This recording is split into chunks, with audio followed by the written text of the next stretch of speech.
రాజధాని అమరావతి పునర్నిర్మాణానికి కూటమి సర్కార్ సన్నద్ధమవుతోంది. ఇదే తరుణంలో అటు రాజధాని భవిష్యత్తు అవసరాలను దృష్టిలో ఉంచుకొని ముందుకు వెళ్లాలని యోచిస్తోంది. ప్రస్తుతం 29 గ్రామాల్లో 33,000 ఎకరాల భూమిని రైతుల నుండి రాజధాని కోసం ప్రభుత్వం ల్యాండ్ పూలింగ్ ద్వారా సేకరించింది. అయితే రాజధాని అమరావతి భవిష్యత్తు అవసరాలను దృష్టిలో పెట్టుకొని మరో 30,000 ఎకరాలకు పైగా భూ సమీకరణకు వెళ్లాలని భావిస్తున్నట్లు తెలుస్తోంది.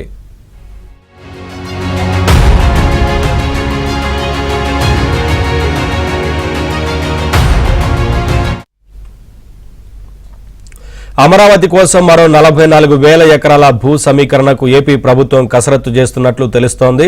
తుళ్లూరు, అమరావతి, తాడికొండ, మంగళగిరిలో ఈ భూ సమీకరణ చేయనున్నారు. అయితే రాజధాని ఔటర్ రింగ్ రోడ్డు నిర్మాణానికి ఇప్పటికే కేంద్రం ఓకే చెప్పింది. దీనికి తోడు రాజధాని గ్రామాలను తాకుతూ ఇన్నర్ రింగ్ రోడ్డు కూడా రానుంది.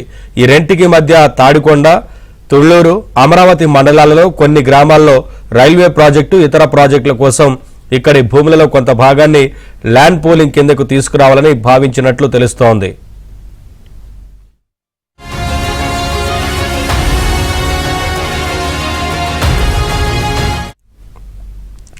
ఇదే సమయంలో ప్రభుత్వం ముందుగా తమను ఓ దారికి తెచ్చాక విస్తరణకు వెళితే బాగుంటుందనే అభిప్రాయాన్ని రాజధాని రైతులు వ్యక్తం చేస్తున్నారు.